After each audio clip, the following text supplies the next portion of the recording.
It is a fabulous fall Friday afternoon at Charlotte Motor Speedway as we welcome you to live coverage of NASCAR Nationwide Series qualifying, getting ready for tonight's 300-miler that you'll see live here on ESPN2. A breezy 73 degrees and getting ready to go with 45 drivers for 43 starting spots, and of course the run for the all-important pole position. Danica Patrick in the field set the second fastest lap in final practice last night. Kevin Harvick will be one of the favorites for the pole. Justin Allgaier will be one of the first to go out when time trials get underway in just a couple of moments. And inside the ESPN pit studio, Alan Bestwick with two-time Charlotte race winner Rusty Wallace, NASCAR team owner Brad Daugherty, and if my math is correct, seven-time Charlotte race winner Ray Evernham. Man, y'all were pretty good here, huh? Not bad. Did okay as a crew chief and owner. Let's first by updating you on the new car. This, the fourth of 4 races this season that the next generation car will be used by NASCAR in the Nationwide Series, the first time here at Charlotte. By way of review, let's compare the differences in the car they'll be using today versus the car they've been running for most of this season and at all of the races in Charlotte here in the past. Well, the new Nationwide car, the body is the first thing that you're going to look at being different. It uses a splitter, a fixed splitter in the front, which helps balance the car out aerodynamically. It's non-adjustable, so the guys can't move it during the race, and it does affect how the car handles as it gets close to the racetrack. The other main change in the car is the wheelbase. The old car was 105 inches in wheelbase. The new car, 110 inches. The exact same wheelbase as the current Cup car. The other thing is the spoilers. You can see the spoiler now. 70-degree fixed spoiler creates a lot of downforce on this race car. Has these ears on the end of it. And an old guy, Michael Waltrip, one of the taller drivers, used to complain about not being able to see. Well, now he can see through the spoiler. Yeah, the other thing, the cockpit, it's very safe. It's tall, it's wider, and all the drivers that I've talked to, they love this cockpit. They say they feel safer, they don't feel so cooped up in it, and they can see out of the car better. A really cool car.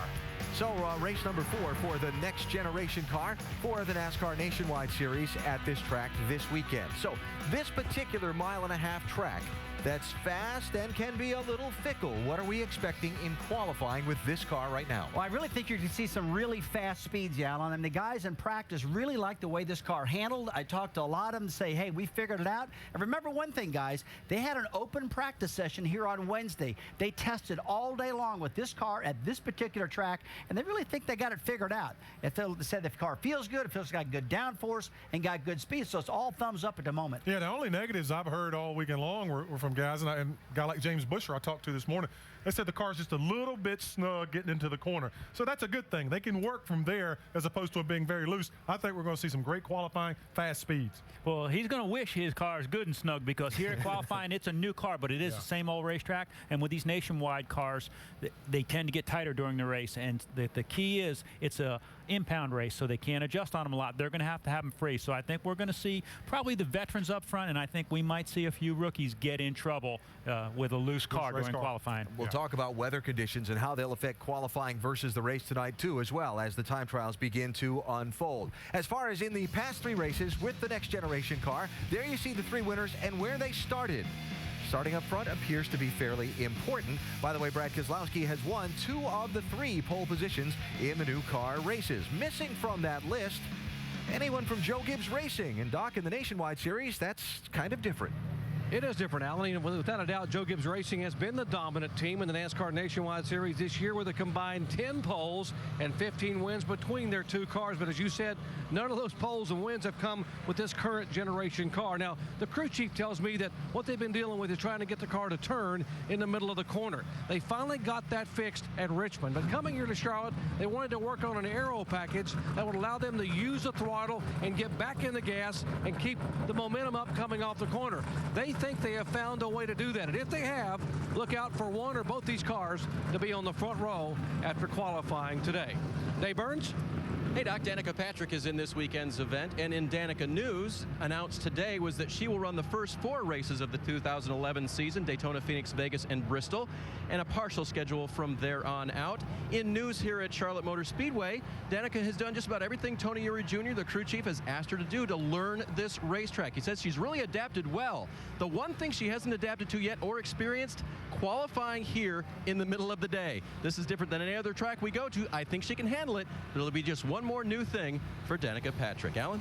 David, thank you. Danica will be the 13th car out. The first car will roll when we come back to the Charlotte Motor Speedway for NASCAR Nationwide Series qualifying.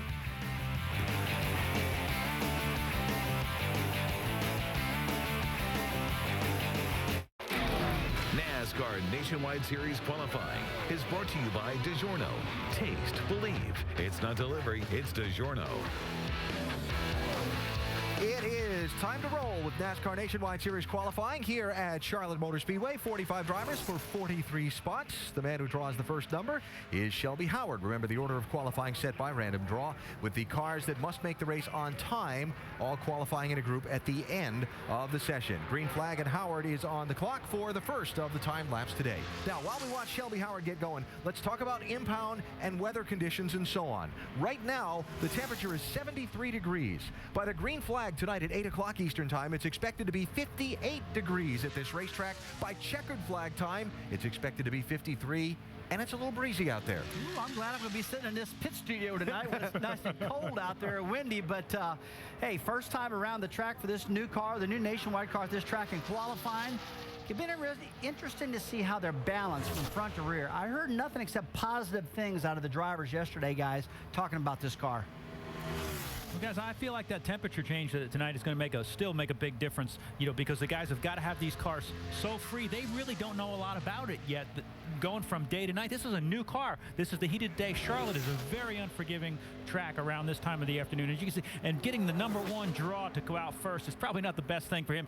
Not only to get the car to go around, but just mentally, Rusty, getting prepared to be the one on the racetrack. How fast do you go? Yeah, mentally is probably the biggest thing. It looks like he's got his fast lap, though, his first lap, a 30.52 for Shelby Howard. Pretty good lap so far. We'll see how it turns out, but a car looked in pretty good shape. But I noticed he was kind of up in the middle of the racetrack, and that's a little bit of controversy right there. We've been talking about whether you should qualify in the bottom, the middle, or the top of this racetrack. I'll tell you, we could talk about the technical stuff and where you should be. That is a cool-looking race car. Man, I'll tell you what, it just does not get any better. Look at that Dodge Charger of Justin Allgaier and tell me that thing doesn't get you fired up just looking at it.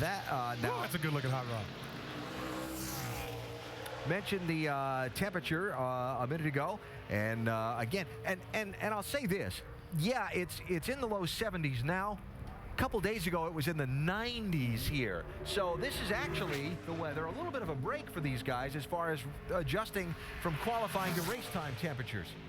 Oh yeah, absolutely, it is. But it is still an issue, because as you lose 10-15 degrees of track temperature, and like we said before, they don't even know how much tape to put on those cars yet for tonight. And I'll tell you something else, Alan, that I think that these guys struggle with are right there, those shadows. Yep. Because you can see when you're standing in the sun, it's nice and warm. You stand in that shade, you want to put a coat on. So right there, that's got to be messing with the young guys, especially getting down into one. Can you even find your line, Rusty, when it goes from being that bright to that dark? Well, see, as you can see right there, the track has got a certain color from top to bottom. It's pretty dark. This track is relatively fresh pavement. I mean, it's, what is it, 5, 6 years? 2006, the last paved it.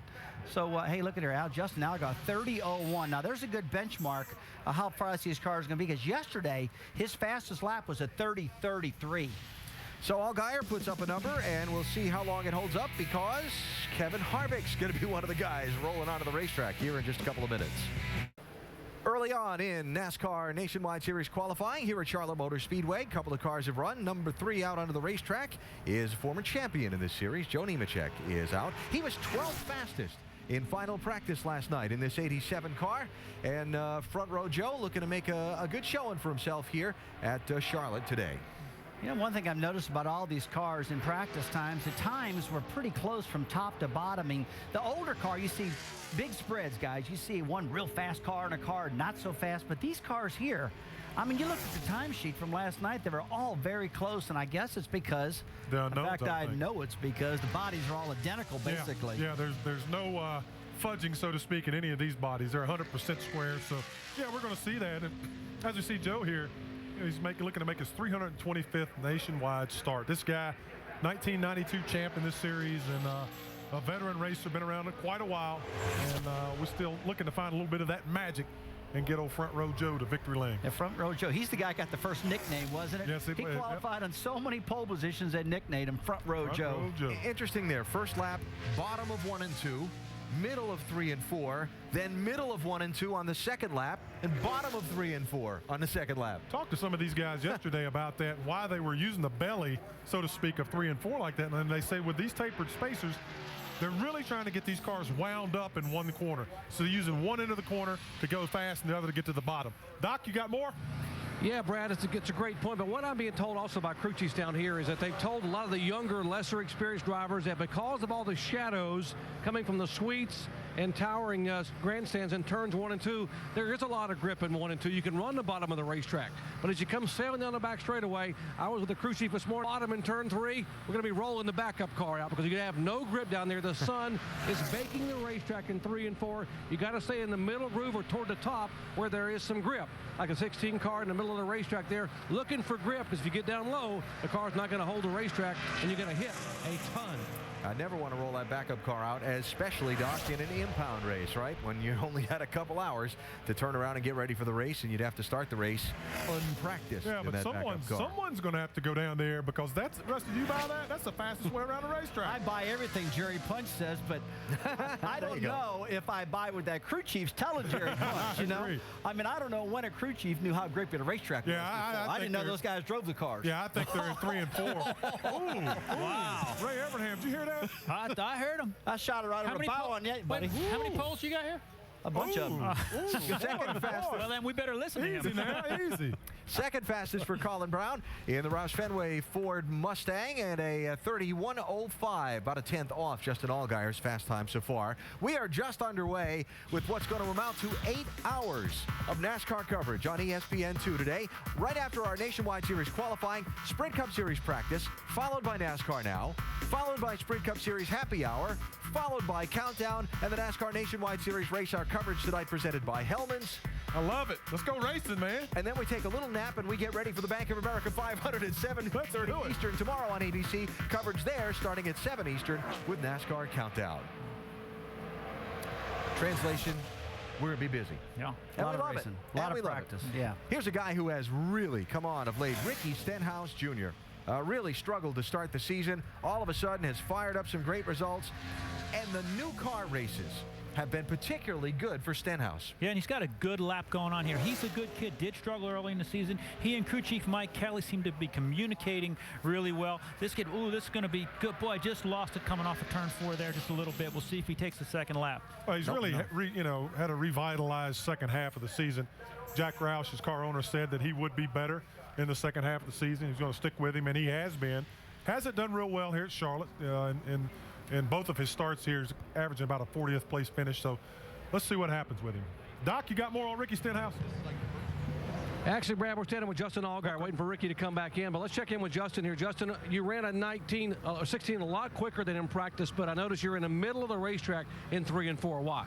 It felt like a Kurt Busch line, to be honest with you. He's normally up there in the middle, but for me, it was just the fact that I couldn't get to the bottom like I wanted to. The sun being out and as slick as the turn 3 and 4 is, there's just not a whole lot of grip down there. So, I think the lap's okay. I don't know where that's going to put us at the end of the day, but these Verizon Dodge guys have done a great job. This new Challenger's awesome. The Penske engines have been unbelievable. So, we unloaded off the truck, not very good on Wednesday. So I'm just glad that we've got a great race car for tonight's race, and really looking forward to it. Justin Allgaier, 4th in points and a pretty good car, guys. Doc, thanks. Kevin Harvick on a pretty good run, but not quite matching Allgaier's pace at this point. No, but this is the guy that really, that experience, he may have his car just a little bit freer, might not be that comfortable because he knows what he's going to need for tonight. And as I look down the stats, I didn't realize that Kevin Harvick had never won this race. You would assume that Kevin Harvick had, and I think as good as he's got his stuff running, he is certainly going to be right in the mix tonight. Wow. 30-14 for Kevin Harvick, 4th out of the 6 that have run so far. We're still early in qualifying for the Nationwide Series at Charlotte. Justin Allgaier is the leader in NASCAR Nationwide Series qualifying from Charlotte Motor Speedway, getting ready for tonight's 300-miler. Mike Wallace is rolling out onto the racetrack now in the 0-1 car. He will be the 7th of 45 drivers to take time for tonight's event. Mike Wallace has 3 top 10 finishes and 27 starts here at Charlotte, so looking to try to build upon that. Tell you what, he almost won the race a couple weeks ago. Yeah, he did. Had a fast car. There. Yeah, he did. Out in Kansas, yeah. Yeah, the Kansas City, the way the pit strategy was working out worked out in his favor. He was looking good, and Got a lot of coverage from us about it. I mean, I was pretty excited. I thought little old brother or big old brother was going to win that thing. You know, and the introduction of this new car has actually been helping some of the smaller teams that, like what Mike drives for, because as Joe Ballas and Robin Pemberton told us, a lot of these Nationwide cars were former Cup cars, and by making the chassis the same, they're making it a lot easier for these Nationwide cars to make the swap over to the new car. Yeah, it makes it much more cost-effective, much easier transition for both of the teams to work together and utilize the equipment pieces and parts. One and done for Mike. 6th out of 7 at a 30.78. David? Carl Edwards pushing his own race car down the line here. I know you'd like to be a helpful guy, but come on now. I only did that because the camera was over here. Hey, last night, a handshaking nighttime Cup qualifying run. What do you expect out of your Nationwide car today? I have no clue what to expect. You know, we didn't make a qualifying attempt. There's shade down there. It's really sunny down there. And our Copart.com Fusion, we have not made a qualifying attempt. So Ricky and Colin, they were both a little loose. So I don't know exactly what to expect. Mike Beeman, I agreed. I'm just going to go as fast as I can. And he said as long as I don't wreck it, you know, just any lap will be all right. You didn't pull a hammy while we were pushing that there, did you? No, I feel good. Strong. All right, Carl Edwards, he's getting ready to go out, guys. Carl has won the last 3 Nationwide Series poles at this racetrack. He goes for 4 in a little bit. Here is Ryan Truex, the younger brother of Martin, out making his 5th Nationwide Series start. And they've been really impressed with this kid. I talked to Martin and some people, you know, they never really realized how much he was paying attention. The feedback that this kid gives for the amount of experience that he has is really incredible. And Martin said to him, where did you learn all that stuff? He said, well, I've been paying attention. You know, so he's really doing a good job for as little experience as he does have. Yeah, real quiet fella, really pays a lot of attention to the car. I had a conversation with him last week in California, and we sit on top of the trucks, and he's real excited to be able to drive these cars this year. I think it's this race, I believe Homestead, Florida. I think that's what he said, the last race of the year, so a couple races. Looked like he had to pedal it off turn 4 on his first lap as you watch the graph and the overlap between the 2 laps. See if he gets off 4 a little better this time. He does.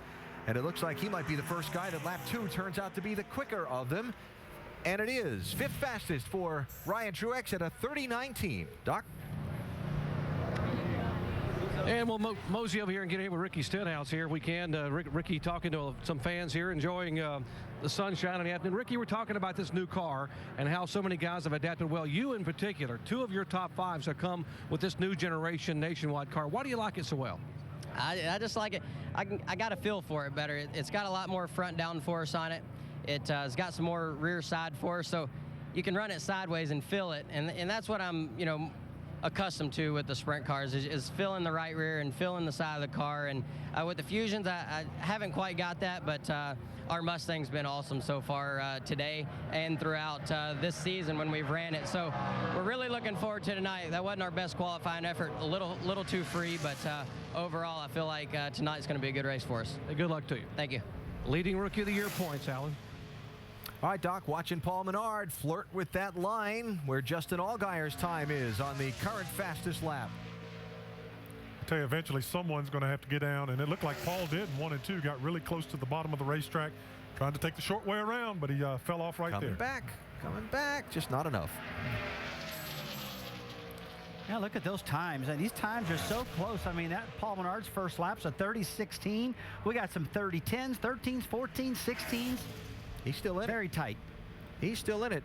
The 2 previous Roush Fenway cars bailed after lap 1. This is a good-looking lap on lap 2. He's still pedaling that thing. Might have tightened it up just a little bit. You know, sometimes you put a little pressure in that front tire, it tightens it enough to really leg it that second lap. Boy, he's got a good lap going. Oh, yeah.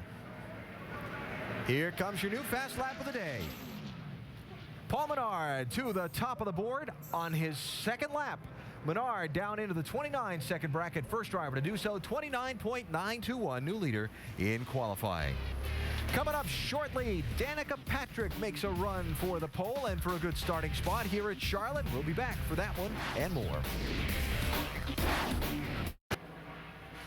A 5th of the way through NASCAR Nationwide Series qualifying from Charlotte Motor Speedway, and Hermie Sadler is out on the racetrack in the 27 car.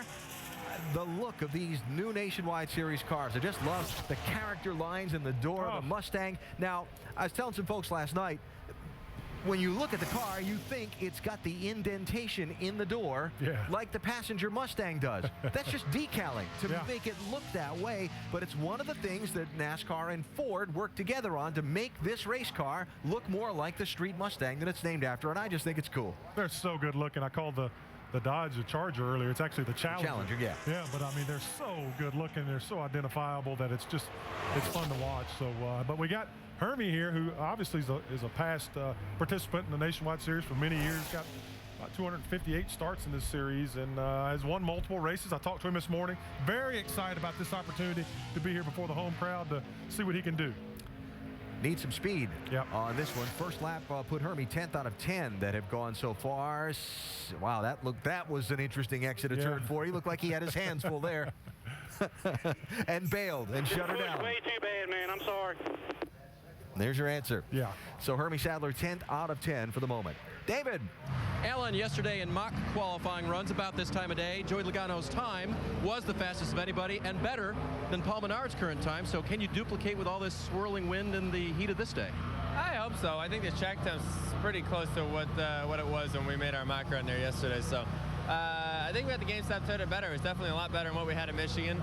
I feel like we're close. I feel like the 22 is still really good, and we still got a little bit of work ahead of us to get to them. But never know. Maybe tonight we'll have the balance just right and have this thing good. I still feel like, Michigan, I felt like we were maybe a top 10 car. Now I feel like we're definitely a top 5 car when the race starts.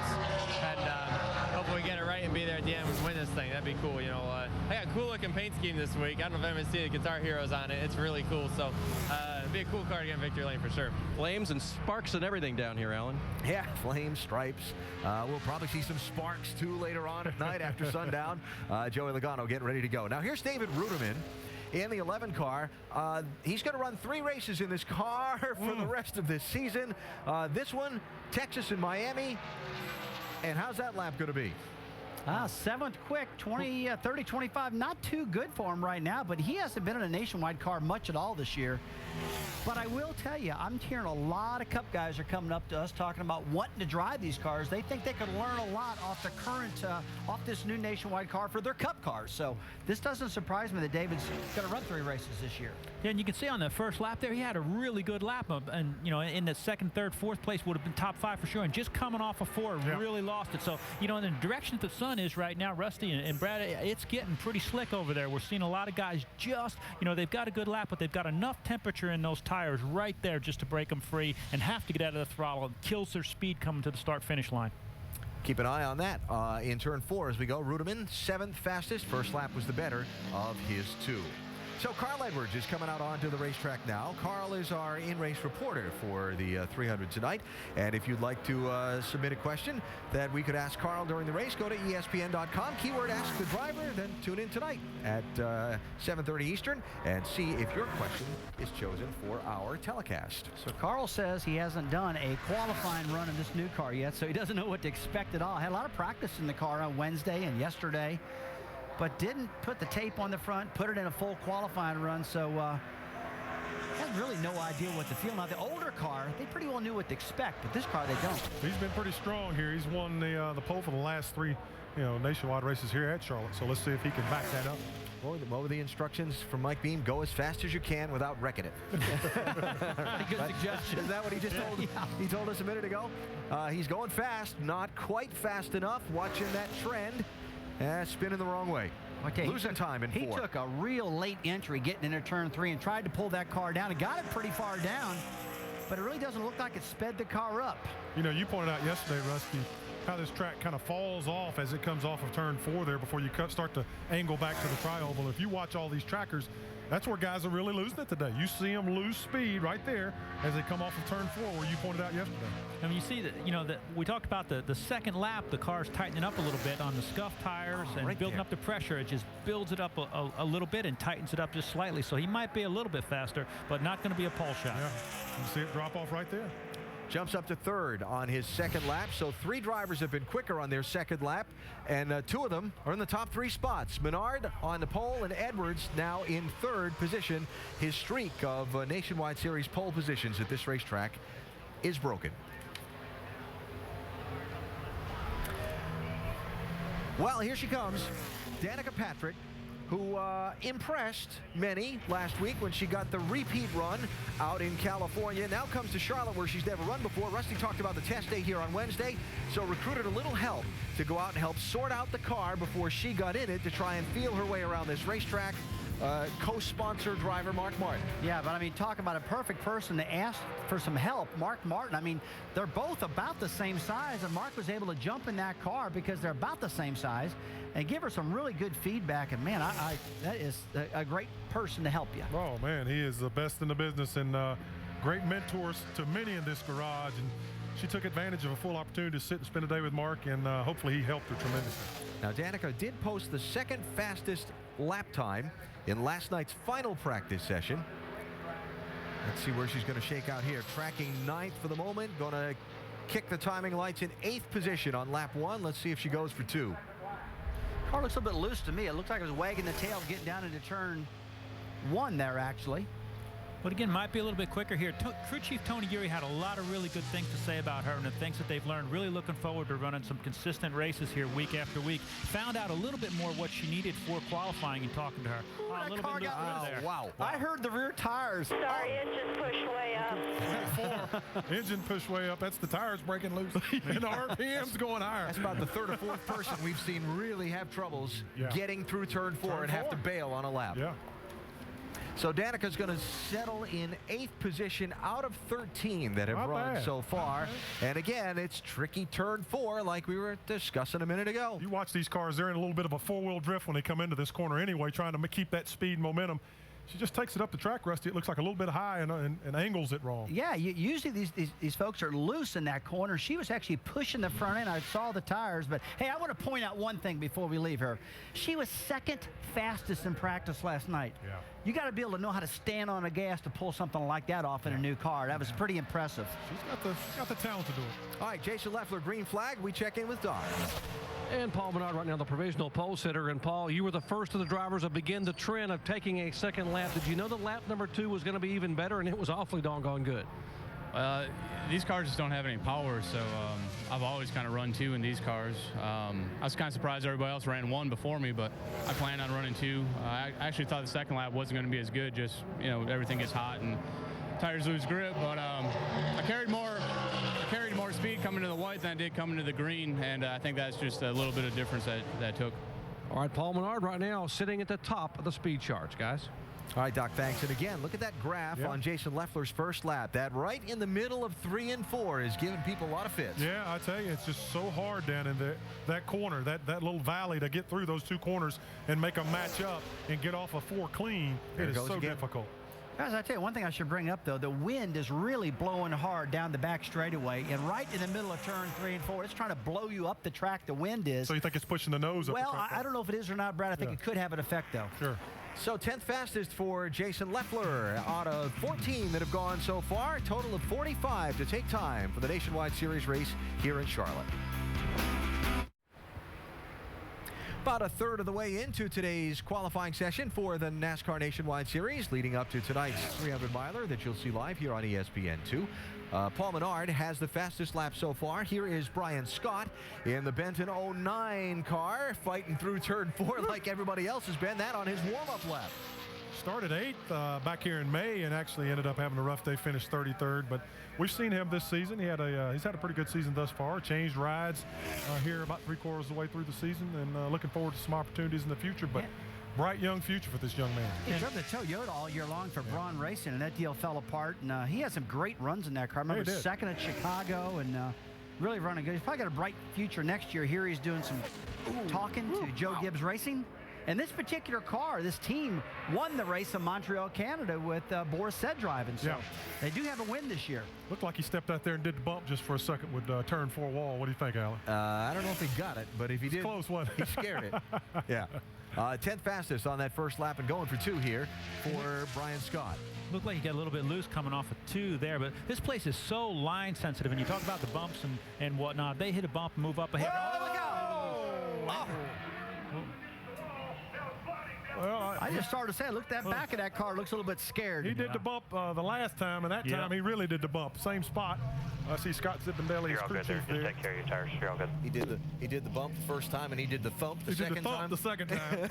That car was loose in every single corner. Really trying to get a lot out of this race car. All right, here we go. Tricky turn 4 seems to be the spot in this qualifying session. This is the first lap. See the first lap, he's coming around. Watch that right rear kick out. And he just barely misses the wall there. He's going back in there, and this time he takes a deeper breath and holds it and just doesn't get the reaction. You see that thing is gone. Those hands are turned all the way cocked sideways, and just enough damage to ruin his day. He shouldn't have took that deep a breath. Well, really looking at the car. Not too bad. A little cosmetic stuff. Hopefully, as long as it didn't bend the rear end housing, that type of stuff, which it doesn't look like it did, guys. Well, again, being an impound race, but really looking at the car, he could have hit a whole lot harder. And we'll see what kind of work the team has to do to get that car in race shape here for 300 miles tonight.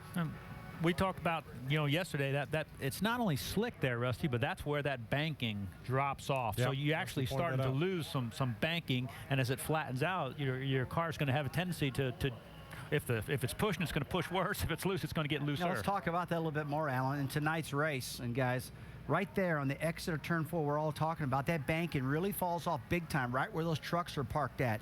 And in the past races here, we've seen a lot of spins in this area. And the car that's most vulnerable is the car that's on the bottom side of the racetrack when he tries to make a pass. That air just does not get to that rear spoiler when he's so close to another car. We'll see a lot of spins. I remember we saw 4-time champ Jimmy Johnson this year spin out right through there. And when he scuffed that wall and threw those sparks in the air, look on the left of the screen. Wow, I think caught a little bit of the shrubbery up there on fire with all the sparks flying up into the air. And of course, the track safety crews will get on that very quickly. Doc, I believe, is with Danica. I am with Danica. Not only is she quick in a race car, she's quick out of the car. She was across the wall before I could move when that car was sliding sideways up there. So that shows how quick she is. Danica, 8th overall, lap 1. Lap 2 looked like you had your hands full. What happened with the car? Yeah. Well, sorry I was not with you. I was checking out what looked like burning bush over there. It was just a little bit tight in 3 and 4 on the second lap. It was moving up the track in 1 and 2 a little bit. I was more aggressive with throttle into the corner. Gosh, I just am learning the limits of these cars, and I feel like I'm getting myself like all worked up before qualifying. I know it's something that really displays your ability to know the limit of the car, and while I just feel like I'm getting used to it. So we did a 30.1 last night in practice, so I wished I could have achieved that or maybe a little bit more, but that was nighttime, so and we came close, so at least it wasn't totally off the mark. But after watching the first sort of 12 cars go before, I knew that there was a lot of people at 30.1, and we just didn't quite get it. I thought maybe the second lap would have just been quicker because, you're up to speed a little bit more. But because last night my qualifying run was a 30.4 and then a 30.1, so just wasn't able to get through 3 and 4. But I think that the GoDaddy car will be in a pretty good position for the race. It's getting warmer out, which is a good thing for me. And hopefully we can start somewhere in the top 15 or so, and then I think we can go racing. Last week, she had her career best start of 14th at Auto Club Speedway, maybe bettering that today. Dave Burns? Hey, Doc, Robert Richardson Jr. actually entered 2 cars this weekend. The Cup car didn't make it with Johnny Sauter at the wheel last night, but we've seen him sporting the pink and blue paint scheme here. The pink, of course, supporting Breast Cancer Awareness Month. What's the blue all about, Robert? Well, pink and blue for 2 is what's on our car this weekend here at Charlotte Motor Speedway. It's an awareness program that Olivia Newton-John and her son started up pretty much to bring awareness to society in general about getting their local screenings done on a regular basis for breast cancer and prostate cancer. So obviously the pink is for the breast cancer, and the blue is also for prostate cancer. The guys involved as well. How is your race car in qualifying trim, and what do you expect on this lap? Actually, yesterday we did not make a mock-up qualifying run, so realistically this is first time to see what we're going to have for qualifying, but race trim I think will be pretty good. All right, Rusty Wallace, when he comes out of here without having made a mock run, how interesting can that be? Well, We'll ask him afterwards. We're going to find out, ain't we? That's right. I'm not going to predict anything right now. Going into turn 4 has been very interesting so far in this qualifying session. Speaking of interesting, how about Terrell Pryor and the new #1 ranked Ohio State Buckeyes taking on the Wisconsin Badgers up in Madison? That'll be a tough one. It's college football primetime presented by Hampton Hotels on ESPN tomorrow at 7 Eastern. Also available online and on your phone. Drivers hanging out, waiting to see where things shake out in NASCAR Nationwide Series qualifying. Some who've run already, some who've yet to run. And Kyle Busch among those not yet out onto the racetrack. Joey Logano is on the racetrack to try and take a run at the pole. Paul Menard fastest so far. You'll see Logano's lap compared to Menard's. And it starts off pretty well. Yeah, right dead on the bottom of the racetrack Joey is. I mean, this is one of the cars I think can set the benchmark of how good the track is and how good the Toyota is with this new car. But right now he's looking great. Bottom 1 and 2. Real late turn getting into turn 3, but was able to pull that car right down on the bottom, exit of turn 4. Wow, look at that. Hands not even moving in that race car. He is flying. And gaining time. Whoa. Wow. New leader, Joey Logano. 29.771. Does he go for 2? Sounds like she's still wound up the full song. Let's see what he's got. All right, Brad, I'm going to show you one thing. We've talked about this now. Yep. That cat right there was on the bottom of 1 and 2, on the bottom in 3 and 4. So people say, oh, you got to run the middle, you got to run the top. Jeff Gordon last night, dead on the bottom. This guy right here, dead on the bottom. I rest my case. No, you're right. You're 100% right. Absolutely. You're 100% right. Second lap, a tick slower by 0.09 of a second. But Joey Logano becomes the new leader in qualifying for the Nationwide Series here in Charlotte. So much for questions about the Gibbs guys and the new car. Well, he finished 3rd here in May. Let's see if he can top that and maybe finish 1st here this evening. They had a really good test in Rockingham, North Carolina this weekend. Logano did, and they told me that they really learned a lot down there at that track, and I think it really benefited him. Obviously, he's looking good right now. Got a race yet. I know that. They've been so dominant. Everyone was hoping that this new car was going to be a little bit of a albatross for him for a while so everybody else could catch up, but it looks like the vacation is over. That's a good-looking car, too, wasn't it? Good-looking hot rod. Reed Sorensen, green flag in the 32 car. Breast Cancer Awareness Month, so the team and its sponsors carrying the pink color here at Charlotte. Reed's had a pretty good season this year. You know, he's got 2 top 10 finishes here and 8 starts here at Charlotte. But also this year, remember, at Richmond, started 2nd, had a really good car, good race there. And Reed's a super young race car driver. Ran at the Cup Series for a number of years and is back in the Nationwide Series. We're glad he's back. Very, very capable of running up front and winning races. And still, turn 3 and 4 seem to be just a little bit of drop-off for the guys where the grip's going away. But as the sun starts to go down and it gets later and later here, that's going to equal out a little bit, and I think there'll be a little bit more grip in 3 and 4. That was a good lap. We've done a good number. Good job, bud. That's P3. It's a real good lap compared to some of the guys that went yet. All right, so Reed getting the news from crew chief Trent Owens, and 3rd fastest for Sorensen right now. David? So Alan, I bet Keselowski he couldn't light the outside of the track on fire and qualify on the pole. What do you think? You want to try it? No, I think I'd rather just qualify on the pole. So our car was really fast last night. I'm not sure exactly how it's going to be here in the day, but we've got something for him tonight. Really proud of everybody on this Penske Racing Dodge, and these Challengers have been awesome. You know, our Challenger program has been you know, pretty good. We've got 2 poles out of 3 races, and we got like an average finish of 2 point something. You got all the stats. I don't know what they are, but really excited to get back in it and ready for a great race tonight. They'll try to knock that Camry off the pole, guys. Brad is correct. 2 poles and 3 tries in the new car, so we'll see him coming out about 5 cars from now. Jason Keller on the racetrack now. And by the way, they did put the fire out quickly in turn 4, and upon further review, it was already smoldering before Brian Scott spun over there. Oh, come on. I thought his spin caused it. Stick with the first story. It sounded better. It did sound better, though, didn't it? Yeah, it did. All right. I feel great shame. Jason Keller here, 516 starts. Leads all drivers in the Nationwide Series. And he's had 7 top 10 finishes here and 32 starts at Charlotte. So kind of the old man of the group, but can still get it done. Finished 4th this year at Talladega. Yes, he did. Takes a lot of nerve to finish 4th at Talladega. And experience. 1 and done for Jason Keller, and a disappointing 17th out of 18, Doc.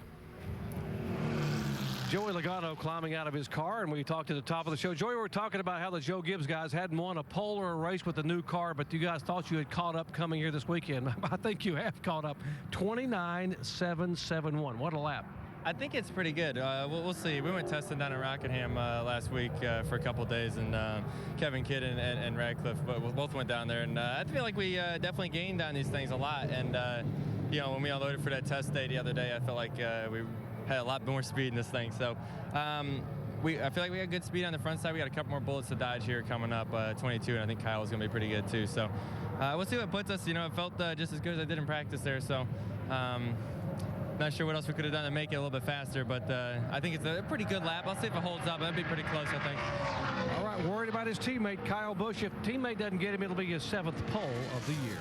Tell you what, that guy drinks a lot of Coca-Cola. Boy, he does. He gets a lot of sips in. Every time I see him, he's always drinking Coca-Cola. Getting those pretty good from young kids. Pretty good lap here for Clint Boyer, tracking in the green right now. I saw Clint this morning. He's ready to get up on the wheel. Said he's ready to go. He's got that thing digging. Look at that. Can he get through 4? Hang on, baby. Hang on, Clint. Yeah. Oh, he's solid. Yeah. He's solid. New leader, car 21. New leader, 21. Oh, what a great lap by Clint Boyer. Just came out, jumped in the thing, and laid down a 29.64. Boy, Brad, what I'm noticing, did you see how late he turned in, going into turn 3? That car was way up the bank. He won. Watch this. He stays way up on that track. He pulled that thing right to the bottom. A lot of momentum right there. Actually did a better job the first lap, I thought. Yeah, he did. But the thing that's interesting, right? Look at his hands. He's not moving his hands at all, and the car is turning, Rusty. Why is it doing it? How is it doing that? It's called a perfect handling car. It's real free. If you don't have to put a lot of wheel into it. It's free. It's rolling through that corner. You're not sucking up all that horsepower. Good lap, Alan. He just didn't beat Joey Logano. He beat him by over 1/10 of a second. Wow. Man. So Clint Boyer, a new leader in qualifying, Dave. We'll see if Kyle can be that new leader in a minute. That's a 64 he just put up there, Kyle. Do you think that's in the 18 car? Nah. We got a race car, not a qualifier. You want the big trophy at the end of the night? Yeah, pretty much. That's what we're all about. So, you know, the Z-Line Designs Camry was good in practices and stuff, but it was better over the long haul than the qualifying blast, you know. So we'll just see what we can get right here, but we'll give it our all and see where it is and, you know, just go race them tonight. He's looking for 300 miles tonight, boys. Tell you what, I don't know if I agree with what he said. That guy qualifies awful good. I would not. He grits the pole. You're going to take a wait-and-see position on that absolutely. He took a conservative answer right there to us. I mean, he's very good, no doubt about that. Well, how about that? Former champ Clint Boyer went out there in the 21. We were just hearing Joey Logano talk about, well, got to wait on the 22 and the 18. Well, he missed it by one number, because the 21 car was flying. Well, sometimes, you know, the guys don't do qualifying runs in the practice before, and so a lot of the Cup guys, they put sticker tires on, tape those things up, and, you know, they've got a lot more speed left in that car than people see sometimes. And obviously, Clint Boyer definitely had some speed left that people weren't counting on. Had a little left over there. Robert Richardson, obviously off the pace that he would like to be running. Right now, the 20th of 20 on the racetrack.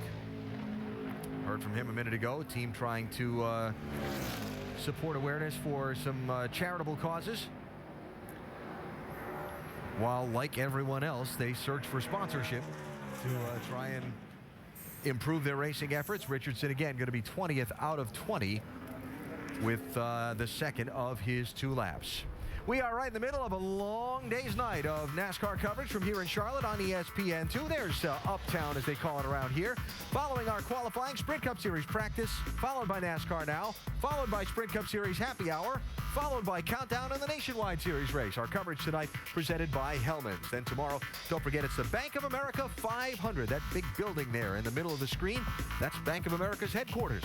It is 7:30 Eastern tomorrow on ABC. We start at 7 Eastern with NASCAR Countdown. My kids, when they were young, used to call that building the Tinker Toy Building from the architecture on the top of it.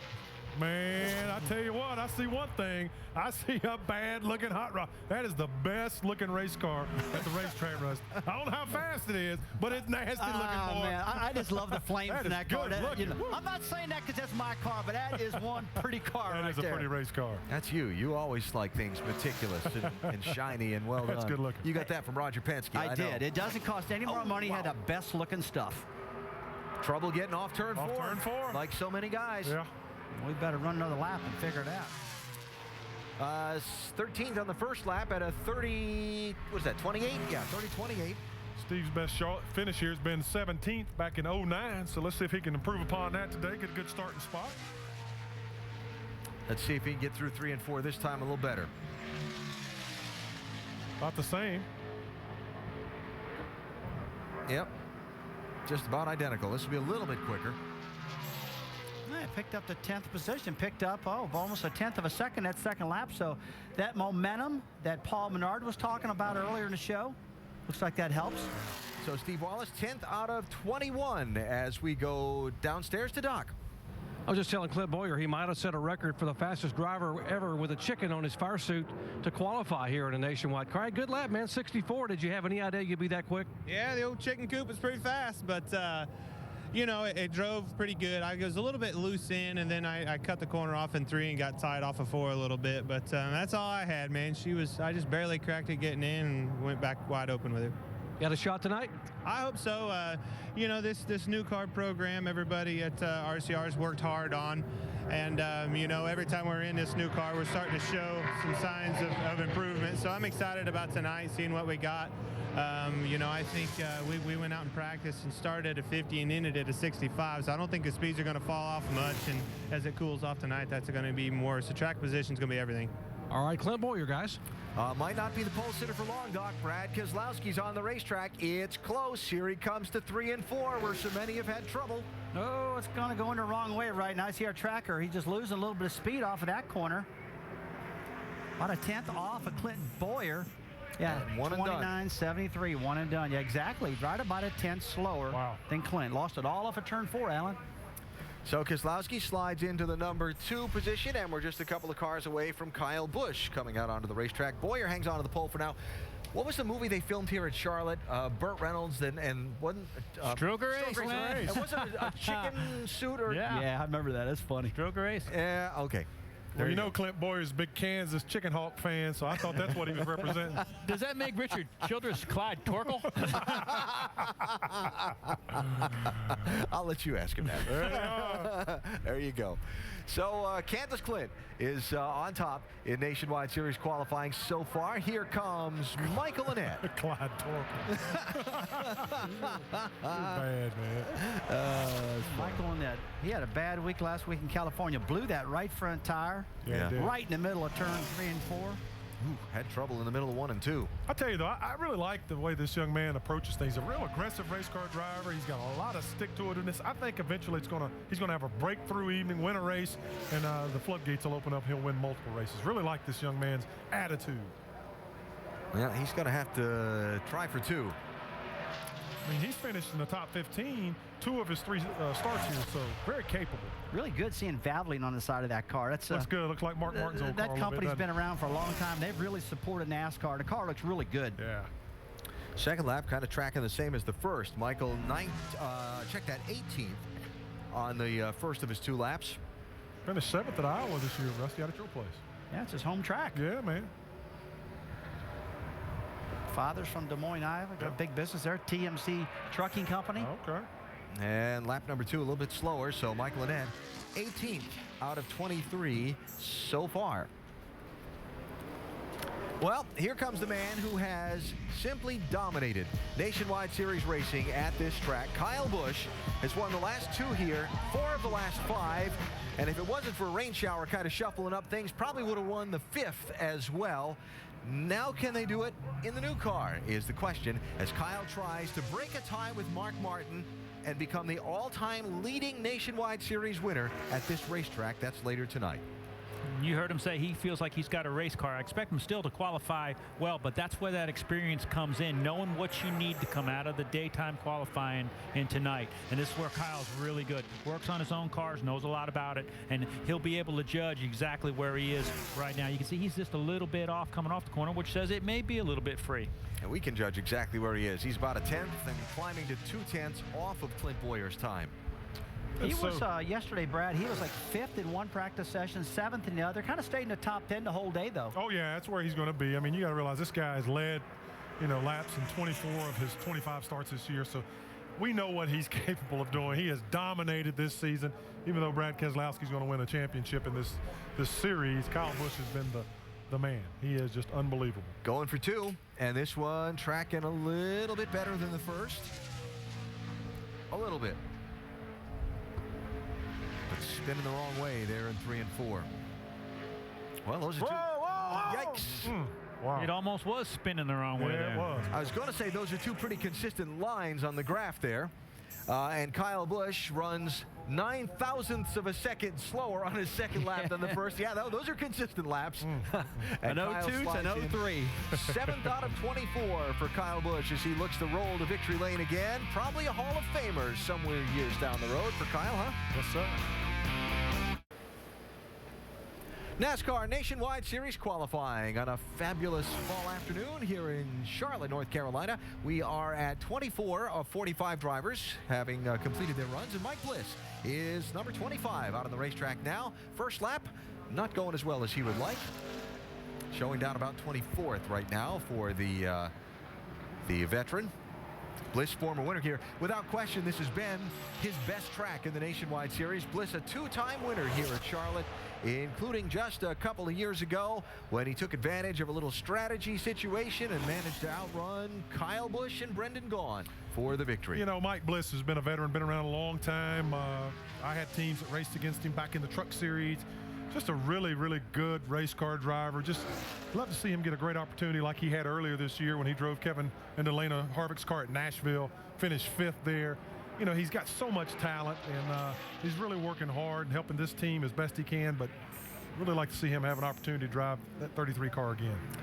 Mike's second lap a little bit faster, 24th out of 25 though, and Mike's going to have a lot of work to do tonight if he's going to pull off a top finish. Did finish 12th for this team in the race here in May from 36th starting spot. I mentioned this race in 2009 where Mike Bliss was driving James Finch's 1 car. He's actually the leader of the race there in the middle of that pack after a shuffle of pit stops. Bliss was stayed on the track, had the lead. Bunch of other guys were tail end of the lead lap in front of him. They went around, couldn't catch him. The rains came again. Bliss won the race and had a good run there that night. And while we watch Eric Almirola get up to speed, we'll check in with Dave. With Brendan Gaughan, we were talking about lines on the racetrack not improving your race car over time yesterday. What about the wind now? What do you do with that? Well, at least for me, 1 and 2 is better than 3 and 4 yesterday, so I'll have the tailwind going into 1 and 2. So our Camry was good on that end, so I'm trying to think positively. We were really good in long runs, just couldn't get it to do a qualifying lap or a fast lap, but it was great on long runs, so I'm going to give it my best, see if we can at least match Steven and have our Camrys in the same spot, which we've been around each other all year, and race from there and see what we got. And maybe the wind will shift and he'll get it in both sides of the track there, guys. There you go, coming and going, as it were. Almirola one and done in the 88 car. The Hellman's machine going to qualify 12th for the moment out of 26 that have gone. Can't believe how tight the times are on these cars. I mentioned earlier in the broadcast, but Brad, I'm looking there. It's a 10, a 13, a 14, a 30-14, 30-15, 30-17, Yep. 30-16. New race car. Gosh. New book, new notebooks that these crew chiefs and car chiefs and everyone have to put together. So yeah, everyone's very, very close. It's going to make the racing very interesting. Hopefully keep the field bunched up and have these guys gnawing on each other for those sponsors are loving this new car. Look how much race. bigger the quarter panels are to put signage on. You can see it very clearly. Yep. Big old billboards going around the racetrack. Tony Raines, green flag for the driver of car 34. My mind's still stuck back on that flashback when Mike Bliss won the race. There was so much stuff happened in such a short period of time that night. That's exactly right. I mentioned that Mike Bliss is going to be in the 33 car at Gateway next week, so he'll get another opportunity. My mind was on that race that Bliss won too. You know why? Because we finished second. With Brendan did that car. Yeah, we got close, buddy. Yep, and took the same strategy as Bliss did that night. Right. Raines right now tracking 21st with his lap. Final number for the moment is 21st. Brad, did you just say that Bliss is driving Harvick's car next week? Yeah, he's driving Harvick's car next week. That's a good opportunity. Yeah, it is. We know that car's fast at That's that right. racetrack. That's In fact, all the tracks. Tony going for 2 here and looking to see if he can get more. Best start of this season for this team that, like so many this year, has struggled for funding and financing to compete with some of the better off teams. 18th at Phoenix for Tony is the farthest up that they've run. And this one is going to be a little bit slower on lap 2, so 21st out of 27 so far for Indiana native Tony Raines. Tony finished 7th at Talladega this season. Tony's another veteran, been around a long time, comes from the Truck Series where he was just every time he closed that winning net, he was a threat to win. So Tony does a good job when he's in the Nationwide car as well as in the Cup car. Gets in it, drives. Yes, sir. Gives it us all. 100%. Yep. Always seems like he brings the car back clean. Yes, he does. Never Doesn't tear him up. Doesn't tear the car up. No, he'll get you a good finish. Here is Kenny little Wallace. brother. Starting to say I've never seen that car before. Whose is it? That paint scheme totally different. Green flag for Kenny. Kenny starts 16th at Bristol this year. Ooh, that thing's tight. You see that? Look out. 11th at Talladega. Yeah, he's That out front of end the took throttle. off. You better He go is out of that throttle. Better go for another one. Yep.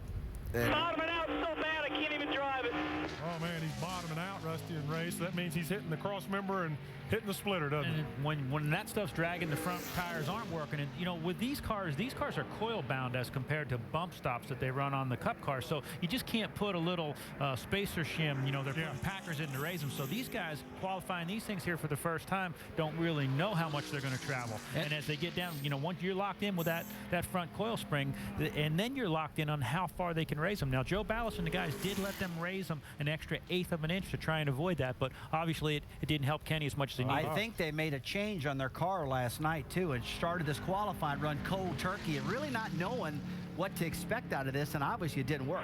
We got to redo the whole front end. It's hitting so bad going into the corners, the splitter is. Well, so Kenny's It's bottoming out horrible. got some work to do as he is the slowest of the 28 cars that have gone so far. James Busher is on the racetrack next. A lot of discussion during the week this week about the tangle late in last week's California race between Busher driving the 11 car there and Danica Patrick in the 7. Sweeping up a couple of others in the aftermath, including Ricky Stenhouse and Ricky Carmichael. Did he turn her on purpose? Did he not? They tangled earlier in the race and so on. Been a lot of discussion about that in the couple of days after the race, and we'll talk more about that on NASCAR Countdown tonight. Busher right now on the racetrack in the 10 car this week, looking to secure his spot in the field. Talked to James this morning earlier as I was coming into the garage, and he said he was really struggling with the tightness of this race car, guys. He just could not get the car loose enough to drive, and it was plowing so bad through the corners. He didn't know how he was going to qualify, didn't know how he was going to race. A lot of unknowns. And that would make sense, Brad, because if you look at turn 2, it seems like 1 and 2 has been tighter today than 3 and 4 has. And you can see as he came off turn 2, he just lost a ton of speed down the backstretch. Yep. Yeah, he was running out using all the racetrack there off of 2. And I hear you're going to have an opinion tonight on NASCAR Countdown about if you think you wrecked her on purpose or not. I always got an opinion. That's exactly right. I don't want to hear about it right now, okay? All right, I got one. Let's wait till about 7 o'clock on ABC. Tune in, you'll hear it. Actually, that's ESPN tonight, but I appreciate the thought. Same thing. Oh, ABC tomorrow. That's right. Okay. 20th I'm doing so much TV is one of them. Second lap quicker for James Busher. Dave, help me out here. We'll take it away with Martin Truex Jr. Now, this is your first time in the new car. What do you think of it so far after a day of testing and a day of practice? So far, it's gone well. I've had a lot of fun driving this Outback Air Toyota, and it's different than what I expected. I expected it to be more similar to the COT Cup car, but it's not really anything like that. I kind of compare it more to our old Cup cars. I don't know if it's because just the bodies have a lot more downforce and a lot less horsepower. They've got a lot of grip, but so far it's been fun. These guys have done a really good job, and we've got a really fast race car for tonight. Not sure how it's going to qualify. So we didn't do a mock-up run yesterday, so we'll just see what we can get here, get a good, decent start spot, and go have some fun tonight. Will you take the same line as you did in qualifying with your Cup car, or different based on how this car drives?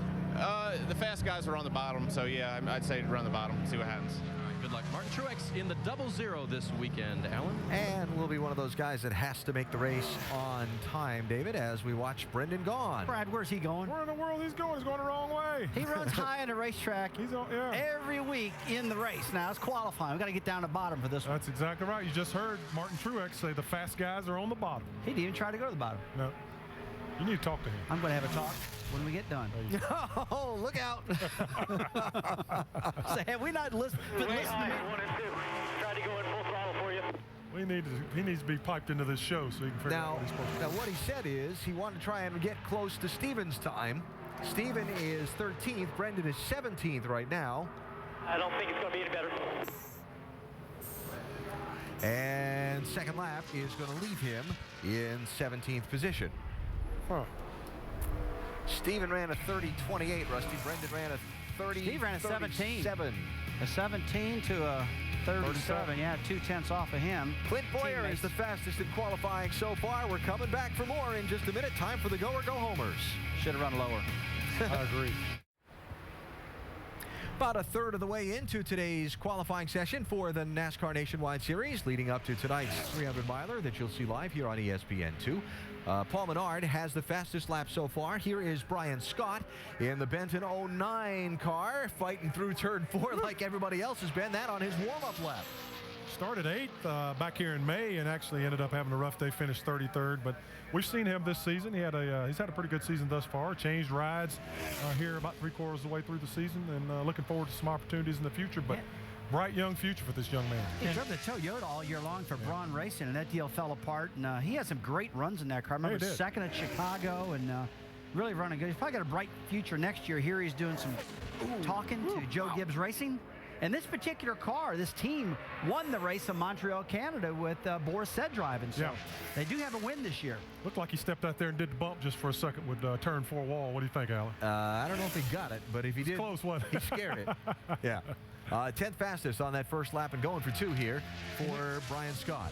Looked like he got a little bit loose coming off of 2 there, but this place is so line sensitive, and you talk about the bumps and whatnot. They hit a bump and move up ahead. Oh, look out! Well, I just started to say, look, that back of that car looks a little bit scared. He did the bump the last time, and that time he really did the bump. Same spot. I see Scott Zippendale, his crew chief there. Just take care of your tires. You're all good. He did the bump the first time, and he did the thump the second time. The second time. That car was loose in every single corner. Really trying to get a lot out of this race car. All right, here we go. Tricky turn 4 seems to be the spot in this qualifying session. This is the first lap. See the first lap, he's coming around. Watch that right rear kick out. And he just barely misses the wall there. He's going back in there, and this time he takes a deeper breath and holds it and just doesn't get the reaction. You see that thing is gone. Those hands are turned all the way cocked sideways, and just enough damage to ruin his day. He shouldn't have took that deep a breath. Well, really looking at the car. Not too bad, a little cosmetic stuff. Hopefully, as long as it didn't bend the rear end housing, that type of stuff, which it doesn't look like it did, guys. Well, again, being an impound race, but really looking at the car, he could have hit a whole lot harder. And we'll see what kind of work the team has to do to get that car in race shape here for 300 miles tonight. We talked about, yesterday that it's not only slick there, Rusty, but that's where that banking drops off. So you actually starting to lose some banking, and as it flattens out, your car's going to have a tendency to if it's pushing, it's going to push worse. If it's loose, it's going to get looser. Now, let's talk about that a little bit more, Alan, in tonight's race. And guys, right there on the exit of turn 4, we're all talking about that banking really falls off big time, right where those trucks are parked at. And in the past races here, we've seen a lot of spins in this area. And the car that's most vulnerable is the car that's on the bottom side of the racetrack. When he tries to make a pass, that air just does not get to that rear spoiler when he's so close to another car.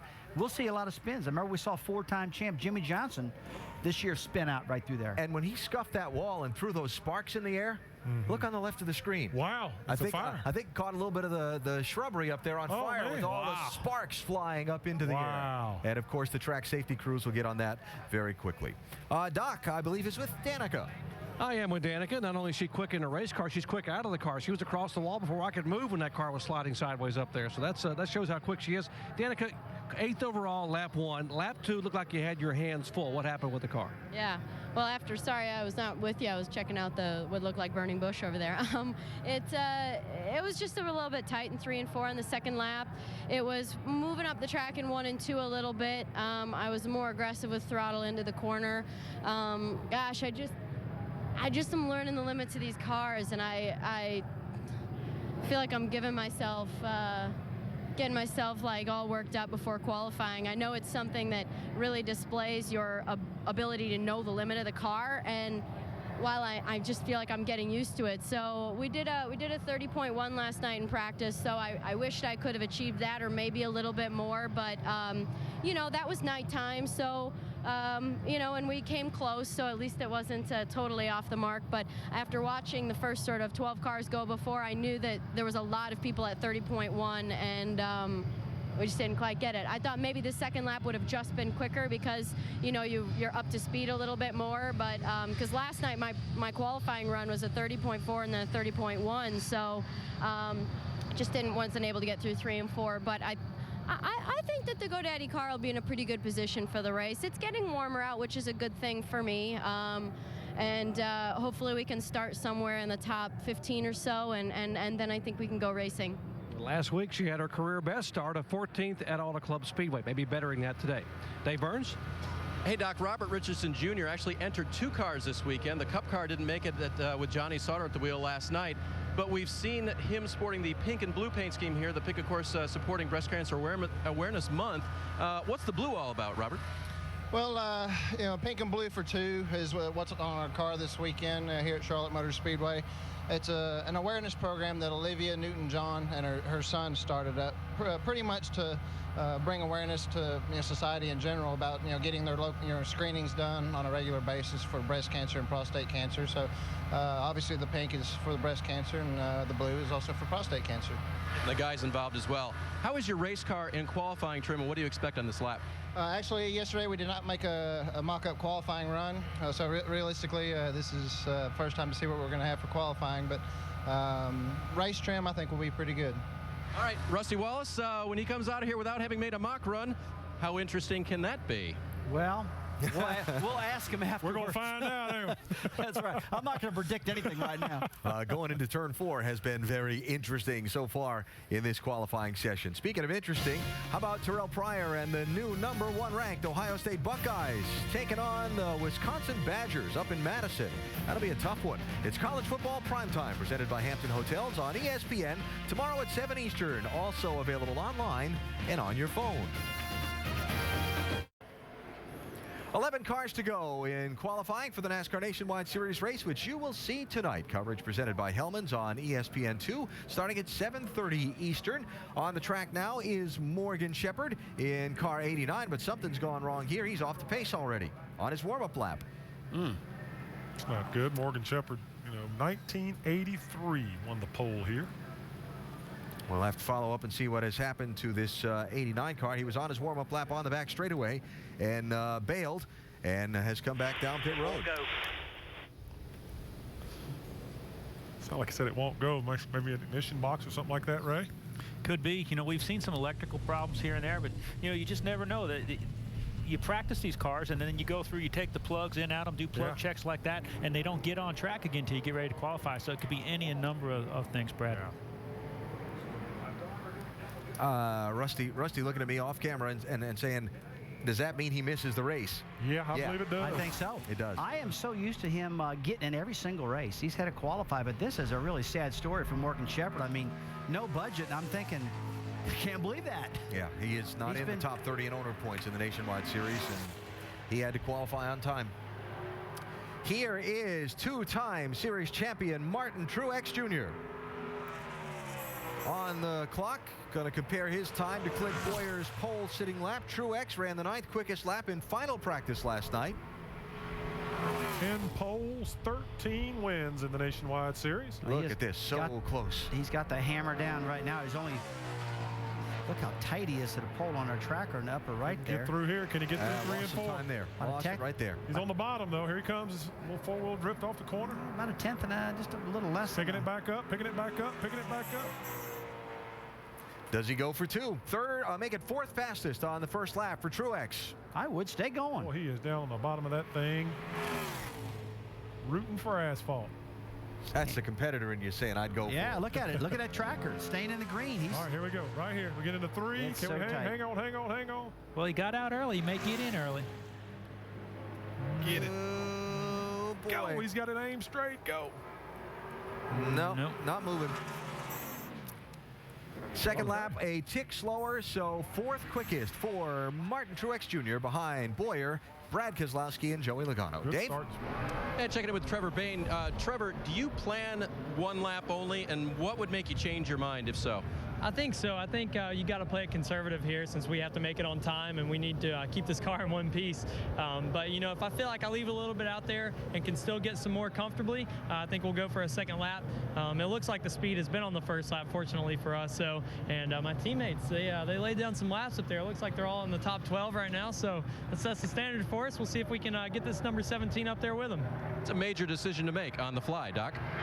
Indeed it is. And remember the name Parker Kligerman. You're going to hear a lot over the next few years here in this series. And Parker, Truth, I know you were talking about how crazy that lap was. How much were you shaking when you got out of the car?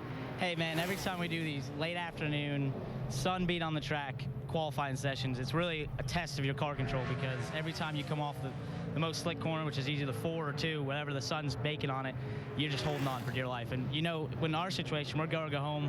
We got to get that first lap in, but we got to get a good lap.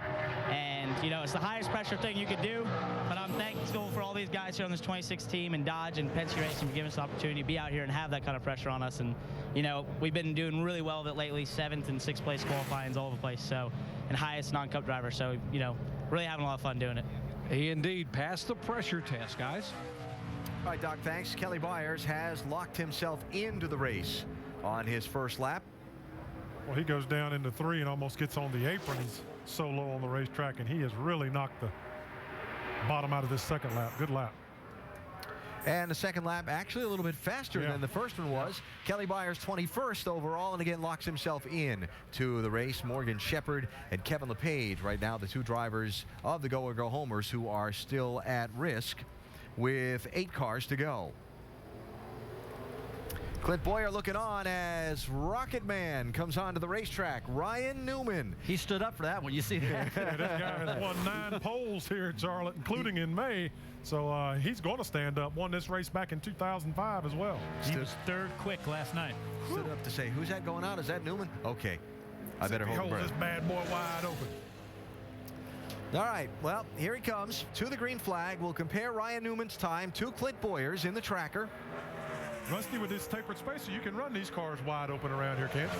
Barely. I mean, Clint Boyer had a crack just a little bit. His lap, the Boyer head was almost wide open all around this racetrack, but it can be done, Brad, but you really got to hold your breath. Yeah. So close. And I never drove one up.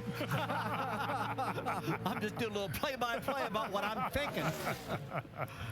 Ryan really getting through 3 and 4 good there. Wow. Boy, he's consistent, isn't he? Yeah. It's He's close. going to have to take a second lap, get the momentum. Woo!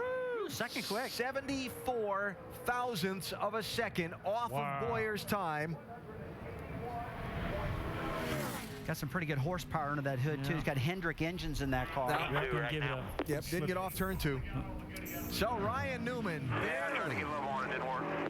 barely misses out on a pole position. Boyer's time stands up for now. And we look down with 7 cars to go, Dave. And the final one to go today will be Josh Wise with a new deal with crew chief DJ Kopp putting this thing together. Josh, your goal here obviously is to get it in the show, but how's this come together with you guys, and what do you expect today?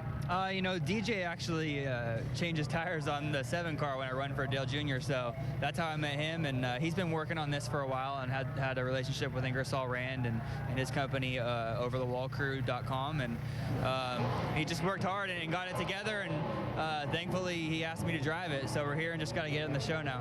Very good. And DJ, you indicated you might be just a little bit nervous, but you trust your driver, right? Oh yeah, I feel like I just got done doing 1,000 crunches, but it's fun. You know, Josh is a great guy, and you've seen what he's done in the JR Motorsports car. He's perfect fit for what we got going on, looking to build, and we can't be here. Can't thank Ingersoll Rand enough for being a part of this. All right, good luck to both of you guys. All right, David, thank you. And we'll see Josh Wise in 7 more cars now as Michael McDowell comes on the racetrack in the McDonald Motorsports 81 car. You know what, he's been a good qualifier. McDowell, every time he gets in the Cup cars, yeah, he's good. Yeah, some of those starting park cars, he always gets them in the race. Yeah, he does. He's got 3 starts here at Charlotte, and his best finish this year has been at Watkins Glen. Of course, Michael comes from a road racing background. Really good road racer. Oof, that was really close. You scare that wall off of 2 or what? Used it all. By the way, just backing up to Newman just for a second. 72 1,000ths of a second, the difference between Clint Boyer and Ryan Newman's lap. Wow. That's pretty wild. Well, McDowell's got some work left to do on this second lap. He has not guaranteed himself a spot in the field, as you see his lap compared to Kevin LePage's for the moment. Got to beat 2 cars that are not locked into the field, obviously, to guarantee yourself a spot with 45 cars here and 43 to start. And right now, McDowell is only ahead of Morgan Shepherd, who did not start his lap. Whoa! No. That doesn't help. Man. You scared me, man. Man, I know you just... And he went faster on the second lap, even bouncing off the wall. Wow. 58. Not fast enough to get ahead of anyone else, so Kevin LePage is locked into the field. McDowell still in a bubble spot, and Clint Boyer is still on the pole by the ever so slimmest of margins. Ran out of racetrack there, man. 6 cars left to go. The field is almost set for tonight's NASCAR Nationwide Series 300-miler that you'll see live here on ESPN2 a bit later on. We've got 6 more cars to go. This is Carl Long out on the racetrack in the Fleur-de-Lis Motorsports entry. Remember, this is a new team that was formed this year to run just the new Nationwide Series car races. And Carl has got to be faster than 2 of the cars that have previously run to get in. Oh no! I was just talking to Carl. He was so excited about this opportunity. Barely gets into the fence. I wonder if he can go back and he can run that lap again. He can if the tires will stand it. Yeah, he's got some flat spotted tires, maybe flat. Let's see what he does. You know, it's unfortunate, but I don't know if they'll let you. I don't think you can have new tires if you spin, if you take the green. Look at the grass in the back of the car. You know, those. Okay, I've got to watch this. It looks like he's going back to try this thing again. Well, it's his only chance, you know? Oh. So he's got 4 flat spots on those race tires. And if those things are vibrating, though, he's inviting a crash. Exactly, exactly. I got a feeling I'm going to sit up my seat for this one. All right. See him come off the corner here, that right rear end. You sit just starting to dance a little bit. He tries to catch it, and it's gone. Just barely skims the wall there. Takes a little bit of that paint off. But look, I stood in the throttle all the way around, and when I got going straight, jumped out of the throttle, and the car straightened right up. Yeah, yeah. He sailed it off in the corner, and it just didn't have any grip, guys. But did not hit the wall very hard. Question is, what do those tires look and feel like as he has gone back around the racetrack to regroup and essentially do another 7/8 of a warm-up lap and take another flyer on what'll be his only green flag lap. Here we go. The only savior he might have is he did keep them spinning. You know, they will flat spot in a heartbeat if you lock them up, but if those things got any flat spots or vibration at all, it is really going to put him in a position to have another crash. Yeah, and that's the point right there. He could be setting himself up for another crash right now because there's nothing good happens by getting that much smoke coming out of those tires, wearing those babies down. To guarantee himself a spot in the race, he's got to run better than a 30.58. We got 45 entries, 43 start this race. Morgan Shepherd didn't start. Yeah, so he's got to be faster than 1 car, but you can't count on everybody that comes behind him being slower than anybody that comes behind him being slower than him, right? So there it is. He could have easily damaged that car aerodynamically, get split her up. You know, the back bumper's tore up. You know, now he's got to tore up. Did you see that? Worse. The cover to the cowl was on the car. Did you see it just pop off? Yeah, blew off, sure. Yeah. How about that? Yeah. You know, if you've never seen one of these cars when they're waiting to go out, the cowl opening, the air induction opening on the top of the hood by the windshield, they put a cover over it to keep anything from getting down in there, and someone's supposed to take that off before the car runs. And unless I'm looking at something totally strange, when he hit that wall, it just popped off that car. Well, let's look. As he's spinning around, let's see if it's on there, Alan. Look at that. It is. It is on there. No. Yeah, it's there. There's a handle on there. See? It just came out. It sure did. Unbelievable. That's a good catch, Alan. How about that? Wow. We've made a little mistake, guys. Yeah, so they're, you know, with a new team, those problems certainly happen, but that absolutely would have killed horsepower. There it is. Stuck in the hood. Yeah, down on horsepower. Wow. It's a good thing somebody up here can see. Yeah, I didn't see that. He's choking the motor down. Wow. All right, so cleaning up the debris on the track as Carl limps back around, and let's check downstairs with Doc. Well, Ryan Rocketman Newman is a 9-time pole winner here in Sprint Cup. And Ryan, you were 74 one-thousandths of a second away from the pole. Heck of a lap. It was actually quicker than I thought it was going to be. Didn't know what to expect of the racetrack based on where we were last night. We were free when we did a mock run last night, or yesterday evening, I guess it was, and just didn't really know what to expect. So good Phoenix Construction Chevrolet, and I didn't think it was even. He said P2 coming off turn 2. I'm like, really? I was getting ready to do a second lap, and I was disappointed I messed up the start of my second lap. I would have looked way cooler if I'd have just shut it off and been like, yeah, that was a pretty good lap.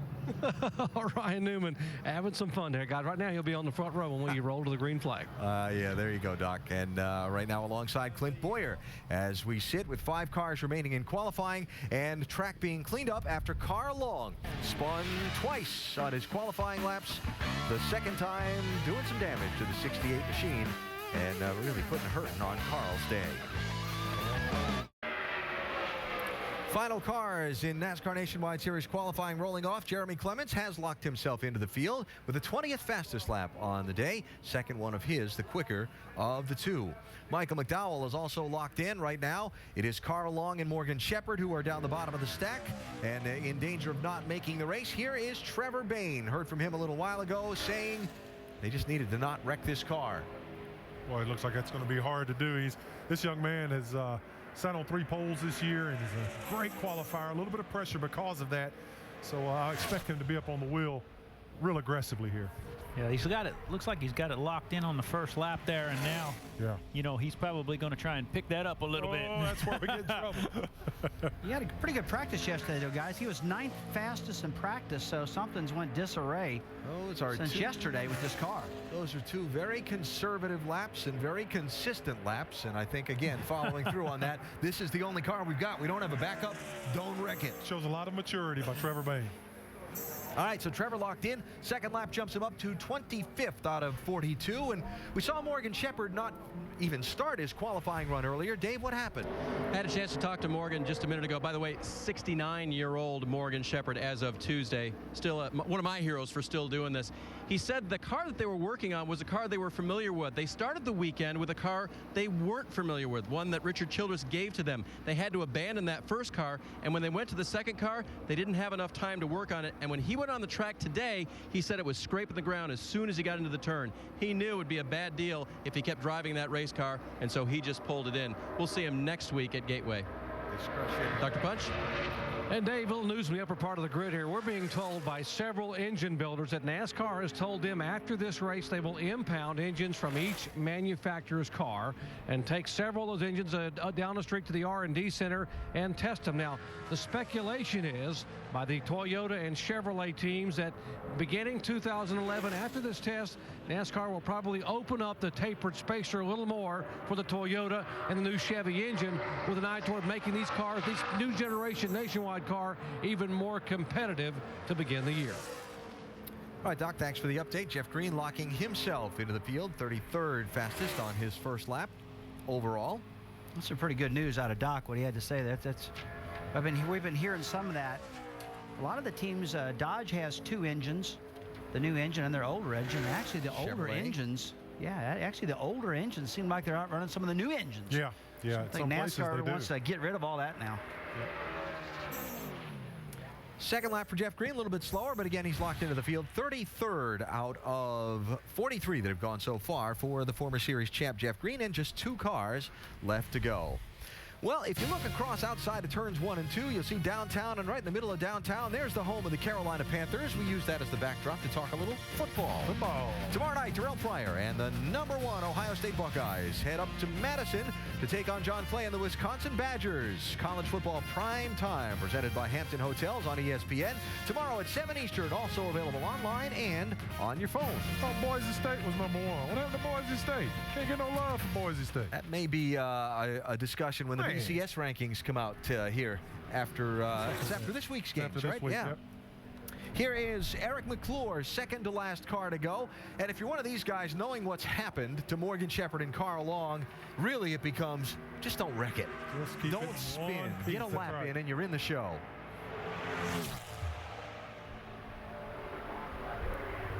Good report out of Dave. I thought that the car actually had an ignition problem or something, Morgan Shepherd's car. It really surprised me because he's been doing such a great job qualifying all year long that not going to make basically his home track here in Charlotte. Well, you know, a lot of these guys just aren't used to working with a splitter. You know, that air dam used to be adjustable in plastic and it would rub off. You could complete your run. Now when that splitter's dragging, it's got the front wheels off the ground. That thing is harder than a rock. So, yeah, you can't mess with that. If it's hitting, it's going to continue to hit. Eric McClure in the race, 40th fastest with his first lap. And another yet to go that it looks like he will take and try and see if now he can improve his grid position just a little bit. Yeah, so much to get used to. And the fourth different race with this car, of course, it'll be used full-time next year and on a fourth different type of racetrack. And we were talking, Rusty, how that's been a very specific design by NASCAR in consultation with team owners and drivers of how to implement that car and which tracks to run it on this year. Well, that's a good point, Alan. I talked to Joe Ballas this afternoon, and I said that we're going to talk about how you pick these 4 tracks. He says, hey, wait a minute. He said, I'm not taking credit for that. Remember the meeting we had here? All the owners got up and said, these are the tracks that we'd like to see you run at. So they did a short track, Richmond, Virginia. They did the Speedway at Daytona.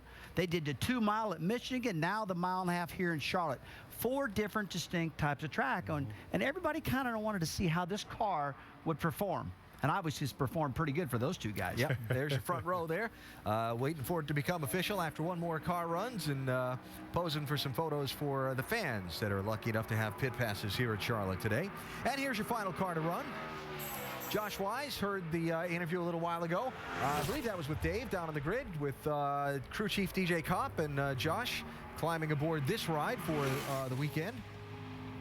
6th different car number that this young man has driven this season. Yeah, it is, and he did a really good job in those JR Motorsport cars. Really, really talented young man who has raised a few eyebrows in the garage with his ability. Kind of looking for a break. Yeah. You know? Yep, that's right. Yeah, really good open wheel driver and has accomplished a lot of things. But DJ Kopp, it's pretty funny. Well, he's sweating a little bit. This is his first ever entry as a car owner, and I think he's got himself pretty stretched trying to get that done. But doing a good job because all he's got to do is bring that thing back, and he's going to make his first race. Yeah, he just locked himself in. Right? Just bring it back in one piece. Bring it back. He's locked in. He's a new car owner with his car locked in the race. And I tell you what, when you go to a track with no points, you got to be nervous as you know what. So the field is set. It'll be Carl Long and Morgan Shepherd who do not make the race. Josh Wise, 39th with that second lap. And your front row is going to be Ryan Newman on the outside and 72 1/1000ths of a second quicker. And on the pole, Clint Boyer. We have lots more coming up from here in Charlotte. Sprint Cup Series practice on the way next. We'll have a look at the running order for tonight's nationwide grid and talk to Clint Boyer when we come back.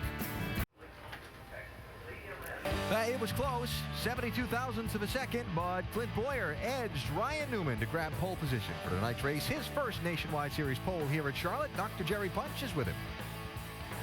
It is official. Clint Boyer is our pole sitter. And Clint, you'll lead him to the green flag. What's the key to you being the first car to the checkered flag tonight? Well, you know, first of all, let's just start with the great lap that Danny Stockman, all the guys at Zaxby Chevrolet helped me do.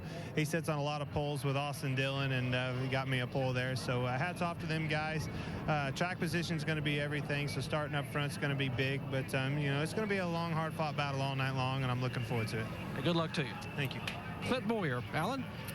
All right, Doc, and here's how they'll line up for tonight's race. Boyer, Ryan Newman on the front row. That's not a big surprise to me. Ryan Newman's always good in qualifying. You see Brad Keselowski, our points leader, starting second row inside. Yeah, Joey Logano very quick on the outside. That third row is intriguing to me. Martin Truex Jr., Paul Menard, 2 Cup guys.